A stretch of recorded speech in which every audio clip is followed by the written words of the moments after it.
How do you shop for a therapist for your teenager? Well, that's what we're talking about today on Tips on Teens. My name is Kent Toussaint. I'm a licensed marriage and family therapist, and I specialize in helping kids, teens, and families to live happier lives. I lead two organizations, Teen Therapy Center and the nonprofit 501c3 organization, Child and Teen Counseling, both here in Woodland Hills, California. Every Wednesday at noon, I jump on a Facebook Live to answer your parenting questions. Let's answer today's. Hi, Kent. Hello. I'm looking for a therapist in Woodland Hills for my 14-year-old son. He's been suffering from anxiety and some depression. At first, I thought it was a phase that would resolve itself quickly, but it hasn't. I've never therapist shopped before. How do I search and interview potential candidates? And what questions should I be asking? Thanks for your help. Thank you. This is a great question. And I wish more people ask this kind of question because it's really important. There's a lot of factors to consider. Here are some of the highlights that I would want to focus on. Number one, when you're interviewing therapists as possible candidates to work with your son, do they like working with teenagers and kids? Do they really enjoy it? It's a kind of a niche in our field. Luckily there's plenty of therapists in Woodland Hills who work with kids and teens. I know many of them.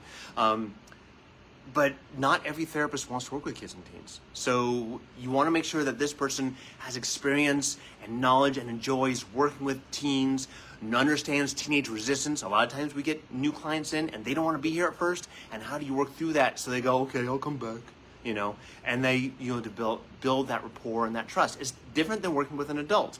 An adult, they made the appointment, they're writing the check, they want to be here, they got stuff to talk about. A 14-year-old may not. And so how do you work with that teenager? And hopefully when you interview that therapist on the phone, and they should hopefully take some time to talk to you to get a feel for if you want to work with this person, they can explain their process and how they work with that. Secondly, is your teenager, do they care if it's a male or female therapist? Some kids don't matter. Some kids it matters a lot. Sometimes it doesn't matter to the kid, but it matters to the parents. So you want to find a therapist that fits what you want. Also, do they need any cultural understanding of your particular cultural background, whether it's religious or nationality or any kind of cultural sensitivity. We're all trained in cultural sensitivity and to know our limits and know what we know and what we don't know and be respectful of other cultures, but it may be something you want to talk about and make sure that that therapist, when you're talking to them on the phone before you book that first appointment, that they can satisfy your concerns there. Will they respond to someone who's as old as me, right? Maybe like, hey, I need someone younger in their 20s or maybe early 30s. And that's great. There are plenty of therapists who can do that. They might not be licensed yet. They may be an associate, which means they've got their master's degree, they did their initial training, now they're earning all their 3,000 hours before they can take their licensing exam and get licensed. That's a great option too as an associate because the fee is going to be a little lower. They're probably very excited, very eager, and they're younger. And don't be thrown if they don't have the license yet. I don't think that should be something that should stop you because a license doesn't necessarily make a good therapist. A therapist means that you've done your time and you passed a test. That's all it means.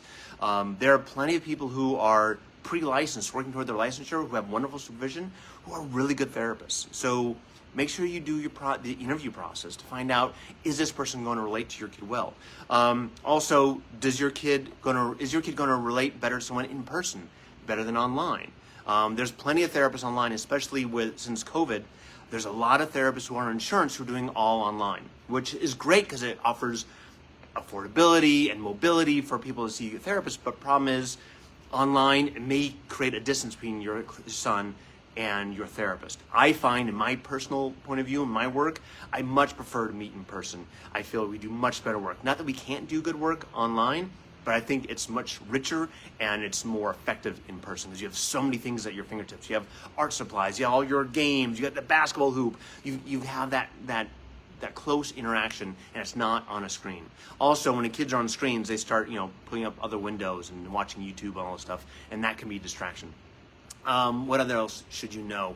Obviously, fees and insurance. You want to make sure it's something you can afford on a weekly basis. And that's one of the reasons why I created our nonprofit, Child and Teen Counseling. So we have therapists for every budget now. It's really exciting how many people we can help here every week. There's a lot of questions. I'm just scratching the surface here. But that should start you on your way. Again, when you have that initial phone conversation with your therapist, you should feel good. You should feel like, okay, I'm in a good space. I like the direction we're going in. If you're not getting that vibe, keep shopping.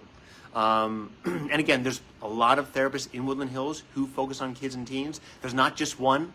There's not only one in the valley. There's several therapists who may be a good fit for your son.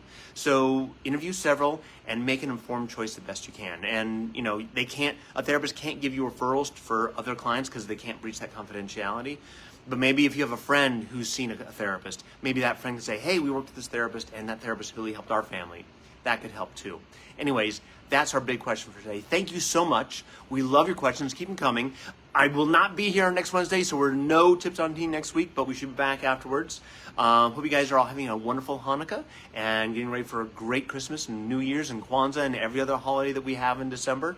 Thank you so much. Again, my name is Kent Toussaint with Teen Therapy Center and Child and Teen Counseling. And if you want to email us your questions, you can email us at tipsonteens@teentherapycenter.com. Thanks, guys.